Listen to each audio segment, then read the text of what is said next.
할렐루야. 사도행전 말씀 봅니다. 사도행전 11장 1절에서 18절까지 말씀 보도록 합니다. 206페이지에 비춰있습니다. 신약성경 206페이지에 있습니다. 한 절씩 교독합니다. 제가 먼저 있습니다. 유대인은 사도들과 형제들이 이방인들도 하나님의 말씀을 받았다 함을 들었더니 이르되 내가 무할례자의 집에 들어가 함께 먹었다니 이르되 내가 요파시에서 기도할 때 황홀한 중에 환상을 보니 큰 보자기 같은 그릇이 네 개에 매여 하늘로부터 내려 내 앞에까지 들여지거늘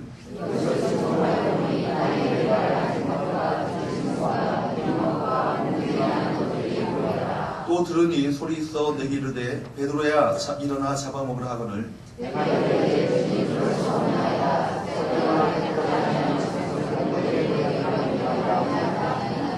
또 하늘로부터 두 번째 소리 있어 내게 이르되 하나님이 깨끗하게 하신 것을 내가 속되다고 하지 말라 하더라.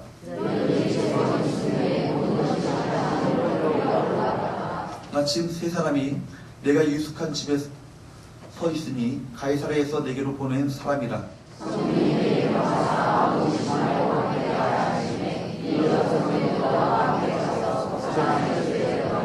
그가 우리에게 말하기를 천사가 내 집에 서서 말하되 내가 사람을 요바에 보내어 베드로라 하는 시몬을 청하라.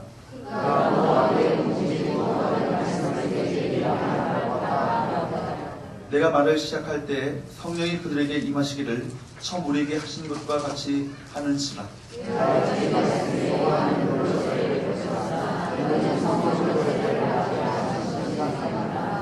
그런즉 하나님이 우리가 주 예수 그리스도를 믿을 때 주신 것과 같은 선물을 그들에게도 주셨으니 내가 누구에게 하나님을 능히 맡겠느냐 하더라. 그들이 이 말을 듣고 잠잠하여 하나님께 영광을 돌려드리되 그러면 하나님께서 인간에게도 생명 얻는 계기를 주시도다 하니라. 아멘. 할렐루야. 성령님의 이끌림을 받는 교회라는 점을 가지고 함께 말씀의 의뢰를 함께 나누고요. 이 말씀을 갖고 함께 기도하기 원합니다. 서로 다시 한번 인사합니다. 당신은 소중한 사람입니다. 그래요? 하나님의 그 창조물이고요. 지명하여 부르셨고요.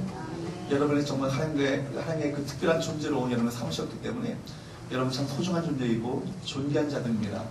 근데 그리스도인들이 정체성을 늘 가지고 살아야 돼요. 이 땅 가운데 어려움 때문에 내가 하나님께로부터 이 언약 관계 속에서 버림받았는가, 하나님의 그 언약이 파기되었는가 생각할 필요 없는 것이죠. 언약은 영원 끝까지 갑니다. 하나님 우리를 향하신 하나님의 언약은요 영원 끝까지 가요. 천국까지 갑니다. 아멘. 여러분 예수 그리스도만이 이 세상의 소망 되십니다. 믿으시죠? 여러분 근데 오늘날 교회가 이 예수 그리스도라는 이 해답을 가지고도 세상 사람들에게 답을 주지 못하고 있습니다. 너무나도 이 좋은 복음을 가지고도 세상을 살리지 못합니다. 왜 그렇습니까? 기독교 복음이 생명력을 잃어가고 있기 때문입니다. 또 이 기독교 복음이 이 땅 가운데 화석화된 이 복음으로 전락해버리고 말았습니다. 교회가요 전통과 도그마 이 바로 교리의 목표에서 생명을 살리는 일, 정말 세상을 변화시키는 일에 주체가 여기에 우리가 힘써 여기에 나가야 되는데도 불구하고 전진에 나가야 함에도 불구하고 무뎌진 거예요. 변화의 주체자가 되어야 할 교회가 오히려 변화의 이 세상 가운데 변두리가 되고 말았습니다. 그러므로 우리 시대의 가장 중요한 과제는 무엇입니까? 교회가 세상을 살리기 위해서 교회가 갱신하는 일입니다. 갱신이라는 게 뭐예요? 본래 모습으로 돌아가는 거예요. 여러분 중세시대 때 가톨릭 교회가 타락하게 됐을 때 종교개혁자들이 뭘 외쳤습니까? 초대교회로 돌아가는 거예요. 초대교회로 돌아가게 될 때 초대교회 교회의 본질로 회복하게 될 때 바로 거기에 소망이 있다는 것을 외쳤습니다. 그랬을 때 교회가 새롭게 되었고 개혁이 일어났고 그로 말미암아 다시금 교회가 생명력을 살리는 그 교회의 본연의 모습을 감당할 수 있었습니다. 여러분 세상은 무섭게 지금도 빠르게 변화되어 갑니다. 그런데 교회가 여전히 세상이 변화되어 가는 이 세상 가운데 답을 주지 못한 채 교회조차도 변화의 대상이 되어야 할 이 교회가 변화되지 못하고 우리 교회가 전통과 교리와 화석화된 이 모든 제도에 갇혀서 생명력을 발휘하지 못한다면 그것처럼 안타까운 일이 없는 거예요. 전통의 틀, 교리의 틀에 묶여있는 이 복음을 본래의 모습으로 회복하는 것, 이것이 바로 갱신입니다. 복음이 사람들의 생각으로 왜곡될 수 있고 또 사람들이 만들어 놓은 이 교리 때문에 복음이 그 생명력을 잃어버릴 수 있기 때문에 여러분, 교회가 끊임없이 항상 개혁되어야 되고요, 갱신되어야 합니다. 복음의 본질로 끊임없이 돌아가라는 이 노력을 하지 않으면 교회는 점점 화석화되어지는, 전통과 제도에 갇혀버린 생명력을 잃어가는 교회가 되고 말 것입니다. 여러분, 세상은 무섭게 빠른 속도로 변화가고 있어요. 가치관도 세계관도 바뀌어가고 있습니다. 사람들이 복음을 전하는 통로도요, 달라졌어요. 예전에는 사람들이 길거리에 나서서 주 예수를 믿으라 하면 사람들이 다 거기에 귀를 기울였습니다. 어느 누구도 그 말에 귀를 기울이는 사람이 없어요. 오히려 SNS나 인터넷이나 홈페이지 공간을 통해서 전도하는 것이 더 효과적으로 젊은이들에게 접근할 수 있는 시대 가운데 있습니다. 그런데 우리 교회가 만약 옛날의 방법, 옛날의 교리, 옛날의 그 전통만을 내세운다면 이 변화하는 세상을 살리기 어렵게 될 것입니다. 물론 교리와 전통을 고수하는 것이 절대로 잘못된 것이 아니에요. 요한계시록에 보게 되면 주님께서 에베소 교회에 대해서 말씀하실 때 에베소 교회가 분명한 교리와 전통 위에 서서 이단을 용납하지 아니하고 진리를 지킨 것에 대해서 주님께서는 칭찬하셨습니다. 그러나 반면 무엇에 대해서 칭찬을 받았죠? 전통과 교리를 지키는 것 때문에 처음 사랑, 첫사랑, 영혼에 대한 사랑, 아버지 하나님에 대한 뜨거운 사랑을 잃어버린 것, 그거에 대해서 주님께서는 참으로 안타까워하셨습니다. 여러분, 주님께서는 한 영혼을 뜨겁게 사랑하고 그들에게 복음을 전하는 것이 그 어떤 것보다 중요한 거예요. 우리가 갖고 있는 제도, 우리가 갖고 있는 교리보다도, 우리가 갖고 있는 정말 30몇 년 내려온 이 전통보다도 한 영혼 주 앞에 돌아오는 것, 이것을 더 관심 가져 하십니다. 사랑하는 여러분, 우리 전통과 교리를 지키는 것 중요합니다. 그러나 그것보다 더 중요한 것은 복음으로 세상을 살리는 것입니다. 한 영혼 한 생명이 구원받아 하나님께로 돌아오게 될 때 그것이 더 중요한 것이고요. 이것에 주님께서는 관심을 가져 하시고, 이것을 세상의 그 어떤 것보다도 여러분의 그 주님을 위한 아무런 아름다운 헌신과 봉사와 충성을 다한다 할지라도 바로 한 영혼이 주 앞에 돌아오는 것, 이것에 더 관심을 가지시고 이것을 더 기뻐하신다는 사실을 기억할 수 있기를 주로 축복합니다. 그러므로 우리 성도들, 우리 모든 성도들이 교회를 위해서 내가 무엇을 해야 될 것인가, 많이 우리 봉사하시고 충성하신 것 참 귀합니다. 그러나 가장 제일 먼저 주께서 기뻐하시는 것은 뭐예요? 한 영혼 한 생명이 주 앞에 돌아오는 거예요. 여기에 우리 온 관심을 기울이고 우리가 온 모든 우리의 힘을, 에너지를 집중하게 될 때 주님께서 기뻐하시고 주님의 마음을 시원케 하는 교회가 될 줄로 믿습니다. 여러분, 하나님은요, 우리들이 옛날 생각에 사로잡혀 있지 말고 변화하는 세상 가운데 복음으로 말미암아 답을 주기 원하십니다. 변해가는 세상을 보며 정죄만 하지 마시고 그들에게 복음으로 다가가고 복음으로 삶에 답을 주는 그런 삶을 사셔야 되는 거예요. 오늘 성경에 보게 되면 예루살렘 교회 사람들이 이런 변화에 대해서, 변화하는 이 세상에 대해서 적절하게 대처하지 못했던 모습을 그려주고 있습니다. 그들에게 있어서 변화된 세상이란 바로 뭐예요? 이방인의 구원이에요. 그들은 유대인만 구원받은 줄 알았어요. 유대인만 선택받은 백성이고 유대인에게만 성령이 임하시는 줄 알았어요.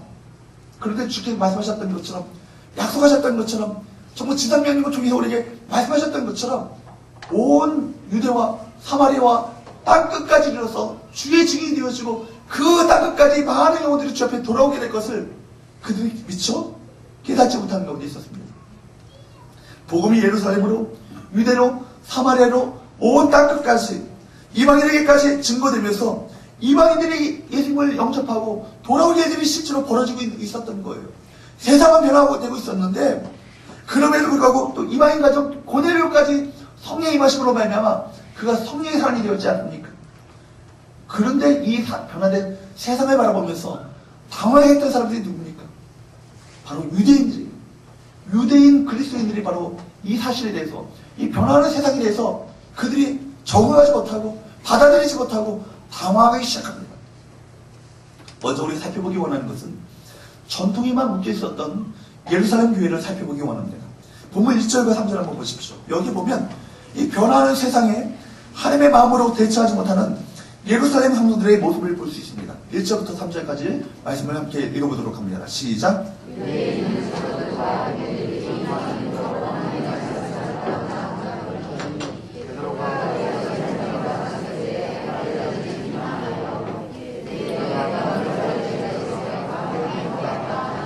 아멘. 여러분 여기 보면은 할례자들이 2절에 보면은 할례자들이 비난하여 할례자라는 말이 나오죠. 이들은 누굽니까? 이들은 예루살렘 교회 성도들 중에서 여전히 교회에 들어왔지만 예수님을 영접했음에도 불구하고 뭐에 집착하고 있었던 사람들이에요? 유대교 전통에 집착하고 있었던 사람입니다. 전통과 교리, 도그마에 매여 있었던 사람들인 거예요.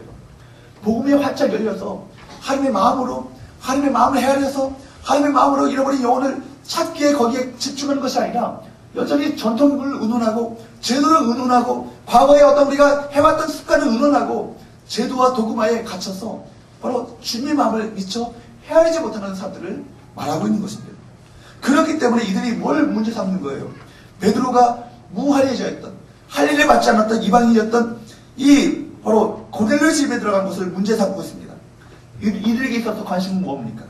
한 영혼이 구원받았다든지 하나님께서 드디어 이방인을 향한 문을 여셨다 이런 사실이 아니에요. 단지 그들은 베드로가 율법의 계명을 어기고 이방인의 집에 들어갔다는 이 사실에 그들은 이것을 문제 삼고 여기에 온 관심을 기울이고 있었던 것입니다. 여기에서 우리는 너무나도 당시에 예루살렘 교회 성도들의 생각과 하나님이 너무나도 다르다는 사실을 보게 됩니다. 하나님은 뭘 원하셨어요? 복음이 예루살렘뿐만 아니라 온 유대, 사마리아, 땅 끝까지 이뤄서 이방인에게까지 그들이 다 이 복음을 받아들이고 성령을 받고 그들이 주 앞에 돌아오는 이 사실을 간절히 원하고 계셨어요. 바로 이 사실을 간절히 원하셨는데 하나님의 관심과는 달리 예루살렘 지금 그런데 예루살렘 교회 성도들은 지금 뭐 하고 있습니까? 이방인을 만나는 것을 정죄하고 있습니다. 왜냐하면 그들은 자신들의 기준, 자신들이 세웠던 교리에 얽매이고 있었기 때문입니다. 여러분 구약 성경에 보게 되면 이방인과 사귀지 말라고 했던 것은 사실입니다. 이것을 사귀는 것을 금했던 것도 사실이고요. 하나님께서 이방인과 사귀지 말라고 했었던 것은 이유가 뭐예요? 이방인의 풍속과 우상숭배 또 이방인의 음란한 죄를 배우지 않기로 그로 말미암아 거룩한 백성들로 살기를 원하셨던 하나님의 마음이 있었기 때문에 이방인들과 접촉하지 말라 그렇게 말씀하셨다는 거예요. 그런데 유대인들은 이것으로 선민 사상을 만들고 하나님 마치 자기들만 유대인만을 사랑하시는 것처럼 그렇게 착각했습니다. 자기들의 생각과 아집에 매여 있었던 것이죠. 그러나 여러분 우리 하나님은 유대인과 이방인의 차별하는 분이 아니세요. 유대인과 이방인이 여호와 샬롬 하나님 안에서 그 모든 막혔던 벽이 장벽이 다 무너지게 된 거예요. 예수 그리스도는 우리의 평화라. 이방인과 헬라인, 이방인과 이방인, 유대인 이 막혔던 장벽들이 그리스도 안에서 다 무너지는 것을 원하셨던 거예요. 그렇기 때문에 주님께서는 이방인들도 구원받아 하나님의 백성 되어주시고 이방인들도 하나님의 복음이 이방인 중에도 증거되기를 간절히 원하셨습니다. 그것이 누구의 마음이에요? 누구의 마음이에요? 하나님 아버지의 마음. 우리 아버지 하나님의 마음이에요. 그런데 지금 이 예루살렘 성도들은 과거 이방인과 사귀지 말라는 그 규정에만 과거의 그 규정에만 율법 조항에만 얽매여 있습니다. 그 규칙 때문에 베드로를 정죄하고 힐난했습니다. 사실 베드로 자신도 이 문제로 고민했죠. 그렇기 때문에 하나님은 베드로에게 몇 번씩이나 환상을 보여주셨습니까? 3번씩이나 환상을 보여주셨습니다. 그렇게 3번씩이나 환상을 보여주시면서까지 베드로를 설득하고자 하셨던 것이죠. 그러다가 고넬료의 집에 가서 말씀을 증거할 때 성령이 임하자 그는 이렇게 고백합니다. 우리 지난 시간에 살펴봤던 말씀인데 사도행전 10장 34절에서 35절 말씀입니다. 34절, 35절 같이 한번 읽어보도록 할까요? 시작.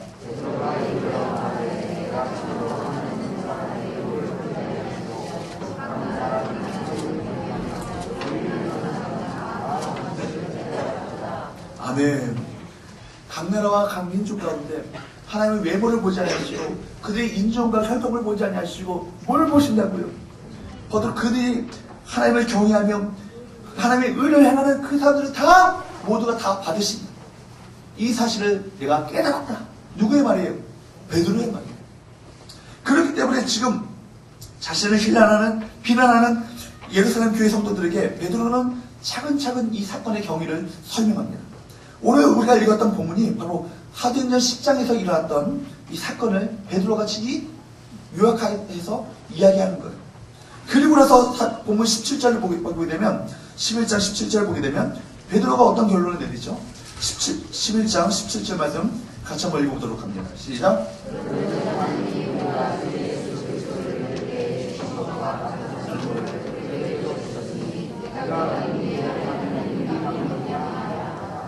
그리고 나서 18절 보게 되면 이 말을 들은 유대인들이 잠잠하여서 하나님께 영광을 돌렸습니다. 18절 한번 봅니다. 시작.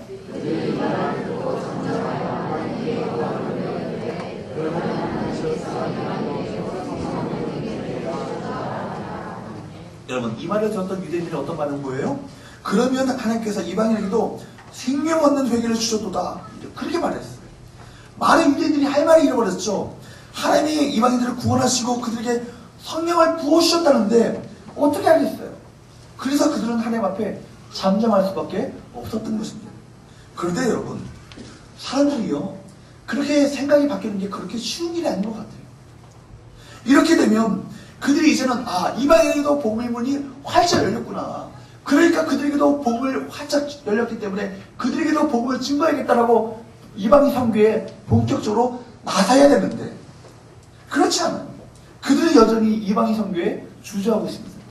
사도행전 15장에 보게 되면 앞으로 볼 말씀이 있지만 이 똑같은 문제로 예루살렘 공의회가 예루살렘의 교회 가운데 회의가 열립니다.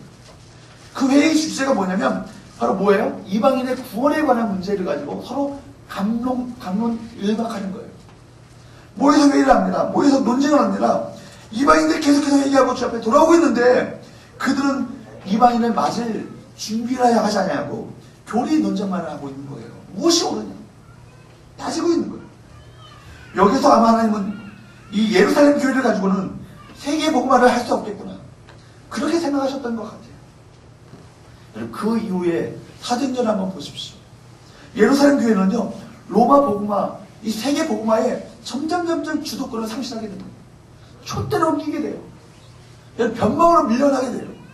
복음의 주도권이 잃어버렸습니다. 복음의 주도권이 어느 교회로 넘어갑니까? 안디옥 교회로 넘어갑니다.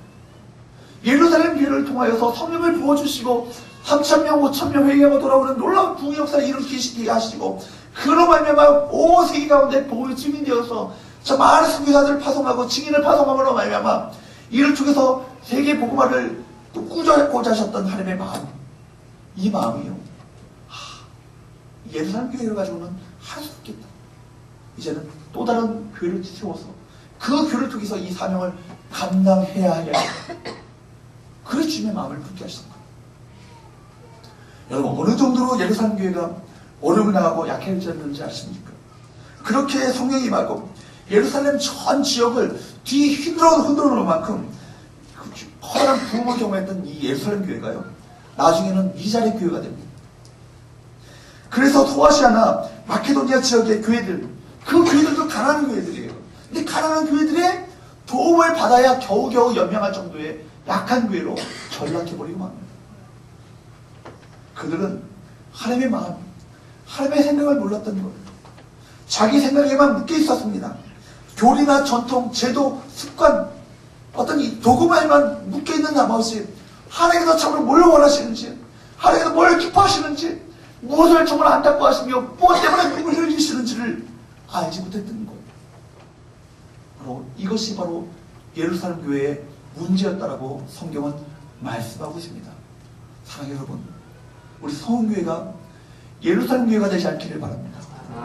이 복음의 촛대가, 우리 한국교회가 예루살렘 교회가 되지 않기를 바랍니다.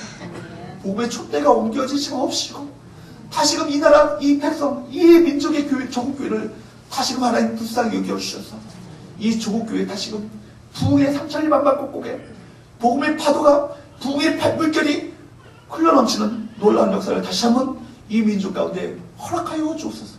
기도하시는 저와 여러분 되시기를 주님으로 축복합니다. 두 번째로 살펴볼 것은 복음 증거를 위해서 문을 여는, 정말 성령의 이끌림을 받는 안디옥 교회의 모습을 살펴보기 원합니다. 여러분, 하나님은 예루살렘 교회 대신에 어떤 교회를 세우셨다고요? 안디옥 교회를 세우셨어요.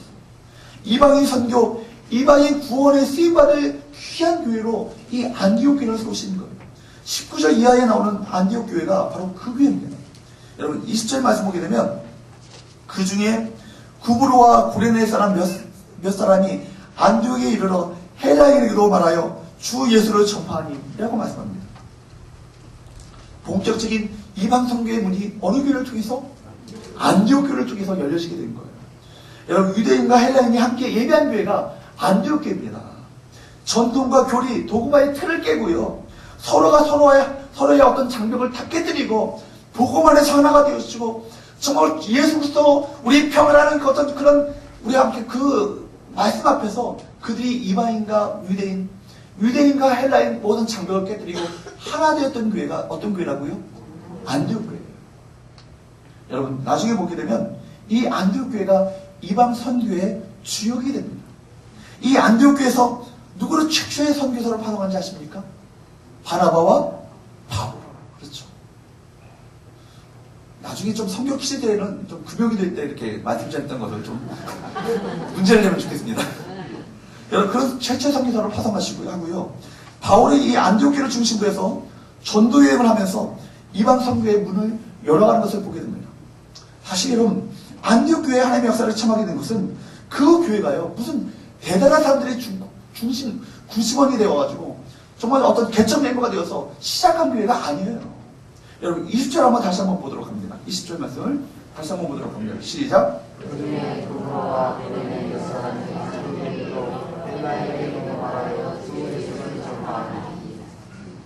그렇습니다. 여러분, 구브로와 키프로스 성과 구레네, 몇 사람들이요, 헬라인에게도 복음을 전함으로 시작하게 됐어요. 나중에 바울과 바나바는요, 나중에 이 교회에 합류하게 된 거예요. 안디옥 교회가 시작할 때는 예루살렘과는요, 비교가 되지 않는 거예요. 아마 열도 순복음교회와 서운기 정도 됐을 것 같아요. 그런데 나중에 주객이 전도됩니다. 여러분, 우리 교회가 그런 교회가 되지 않으란 법 있어요? 왜 그러십니까?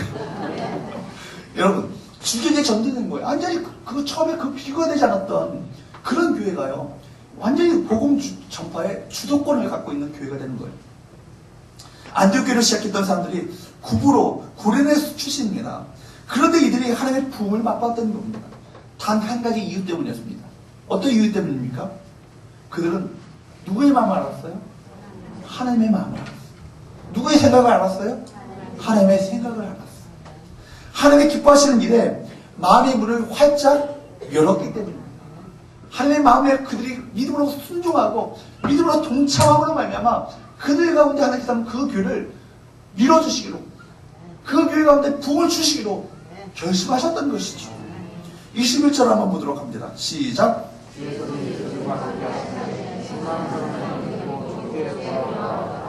그들과 무엇이 함께 했어요? 그들과 무엇이 함께 했어요? 주님의 손이 함께 했다. 주님의 손이라는 것은요, 주님의 권능의 역사를 말하는 거예요. 주님께서 후원하시는 기회가 됐다는 거예요. 주님께서 밀어주시기로 작정했다는 거예요. 휘선신세에게 밀어주는 것이 아니라 정말 교회를 밀어주기로 아버지께서는 기뻐하셨던 거예요. 이 안디옥을 밀어주겠다. 그로 말미암아 어떻게 됐다고요? 수많은 사람들이 믿고 주 앞에 돌아오게 되었다. 여러분, 우리 교회가 하나님의 손이 함께하는 교회가 될 수 있기를 주님으로 축복합니다. 주님께서 후원하시는 교회, 주님께 밀어주시는 교회가 되기를 간절히 소원합니다.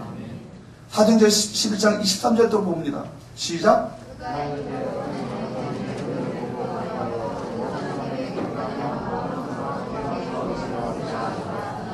예루살렘 교회에서요, 안디옥 교회가 부흥하고 시작합니다.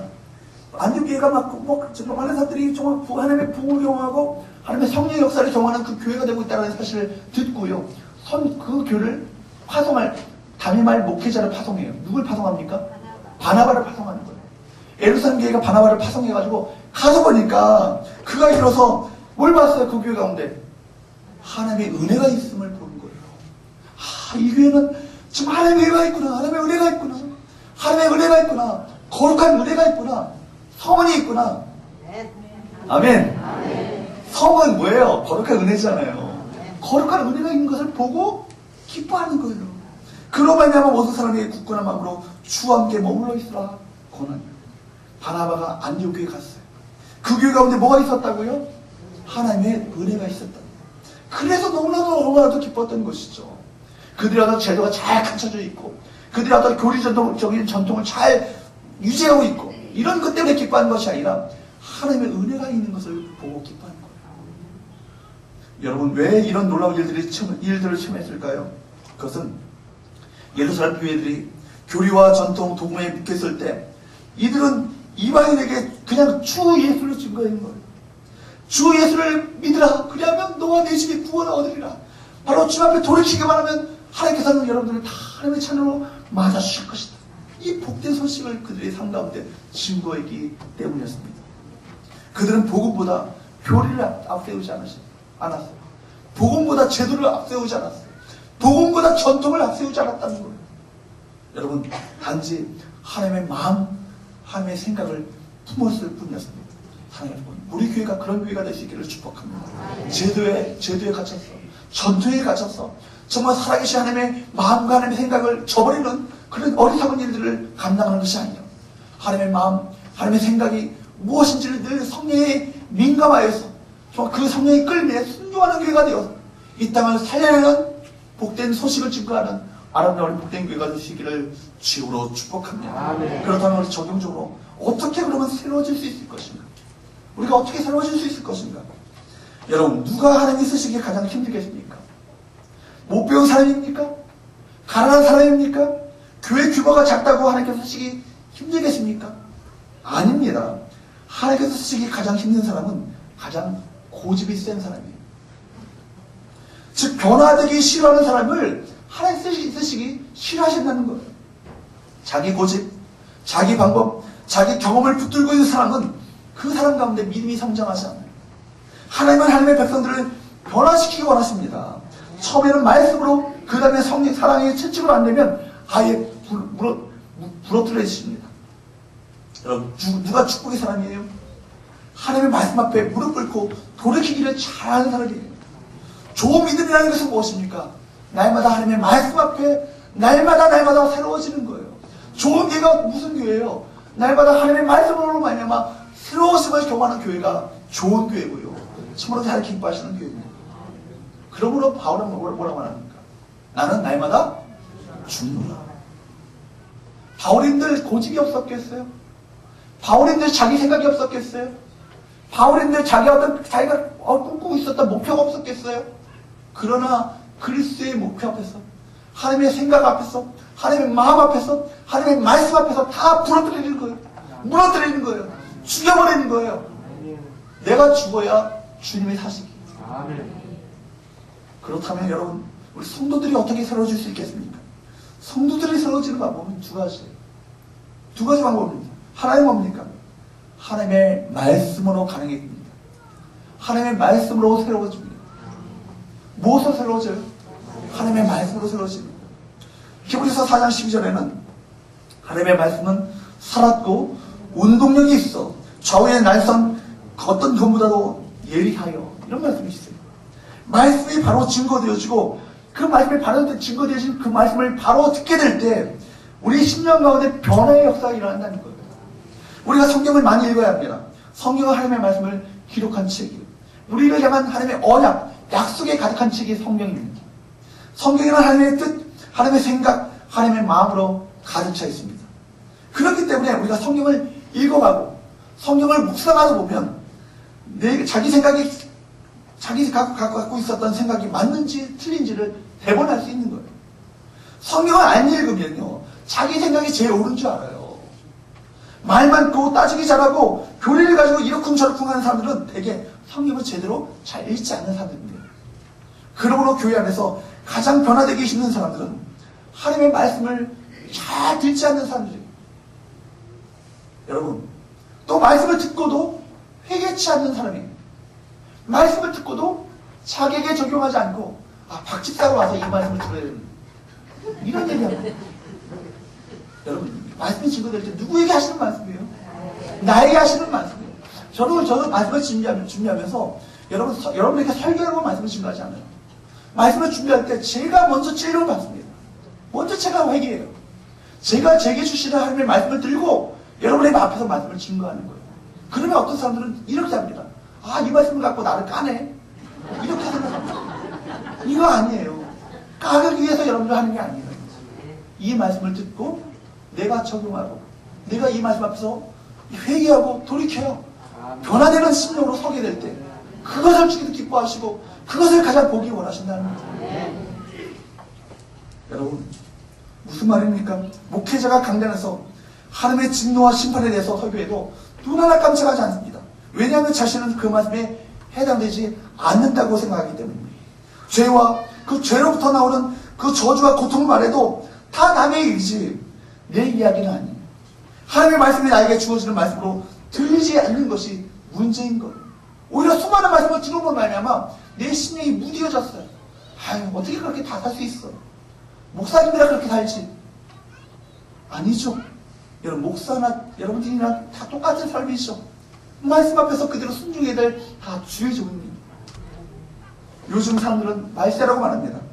그런데 자기 죄를 보면서 말세라고 보는 사람들은 아무도 없어요. 대통령의 비선실세를 욕한 사람이 있어도 자기 안에 있는 동일한 탐욕을 가지고 회개하는 사람은 없어요. 다 다른 사람을 두고 하는 말입니다. 나는 괜찮은데 대통령이 문제고, 나는 괜찮은데 비선실세가 문제고, 나는 괜찮은데 정치인이 문제지, 나는 의인이야. 다 이렇게 말합니다. 여러분, 다윗의 위대함은 골리앗을 이루는 데 있지 않았어요. 전쟁에서 승리하고 통일 왕국을 이루는데 거기에 다윗의 위대함이 있지 않았습니다. 죄를 하나도 범하지 않은 윤리적인 완전함에 다윗의 위대함이 있지 않았습니다. 오히려 다윗의 위대함은 어디에 있었습니까? 하나님의 말씀 앞에서 어찌할꼬 주님, 제가 죄인입니다. 무릎 꿇고 통곡하며 진정으로 회개하며 돌이켰던 바로 진정한 그 눈물의 회개. 이것이 하나님의 마음에 합한 내 마음에 맞는 자라, 그렇게 인정을 받았던 비결이 되었던 것입니다. 나란 선지자가 자기의 죄를 지적했을 때 그는 자기의 죄를 철저하게 인정합니다. 그리고 하나님 앞에 무릎을 꿇었습니다. 오 주님, 제가 범죄하였나이다. 제가 죄인입니다. 그는 통의 눈물을 흘릴 줄 아는 사람이었습니다. 반면에 사울왕의 실패는 어디 있습니까?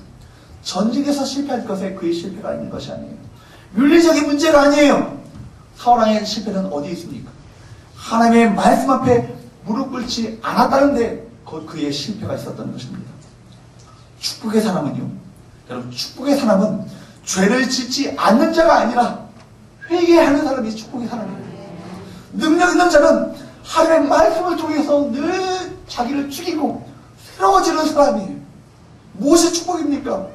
하나님의 말씀을 들을 때 내게 회개하는 마음이 생기는 것, 이것이 축복인 거예요. 세상에 부귀영화 받는 게 축복이 아니에요. 진정으로 하나님의 말씀 앞에서 그 말씀이 내게 들려지는 하나님의 음성으로 받아들여지게 되어지고, 그로 말미암아 하나님을 받으실 만한 기뻐하시는 사람으로 날마다 변화되어질 가는 것, 이것이 가장 큰 축복인 줄로 믿습니다. 하나님의 말씀이 바로 나에게 주어지는 말씀으로 오늘도 받으시기를 주로 축복합니다. 말씀으로 변화되어지는 성교가 될 수 있기를 주로 축복합니다. 두 번째로는 우리가 변화되어지는 방법 무엇일까요? 기도죠. 그렇죠. 기도. 성도들이 하나님의 생각을 깨닫고 새로워지는 두 번째 방법은 바로 다름이 아닙니다. 기도예요. 기도는 우리가 하나님을 설득해서 내가 원하는 것을 얻어내는 것이 기도가 아니에요. 이건 미신이죠. 진정한 기도는 뭐예요? 기도의 본질은 뭐예요? 하나님과 교제하는 거예요. 하나님의 생각 앞에 내 생각, 내 방법을 버리는 겁니다. 기도하지 않고는 하나님의 생각과 하나님의 마음을 알 수 있을까요?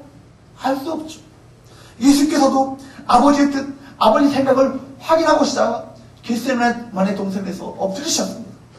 순종하기 위해서 기도하셨습니다. 겟세마네 동산의 그 기도는 우리 모든 성도들의 기도의 모형이에요.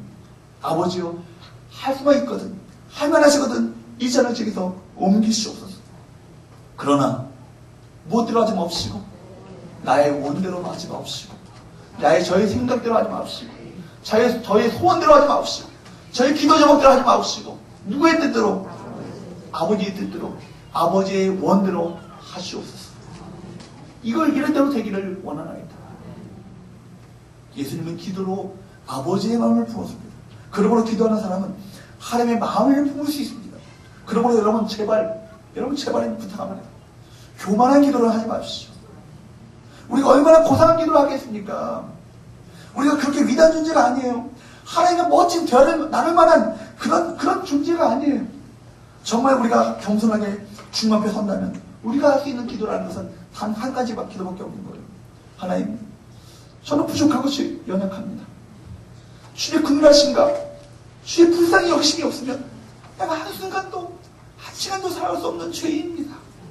주님, 저를 이 사망의 음침한 골짜기를 헤매고 있는 저를 불쌍히 여겨 주옵시고, 저를 긍휼히 여겨 주옵시고, 정말 다시금 저에게 구원의 손길을 나타내 주옵소서.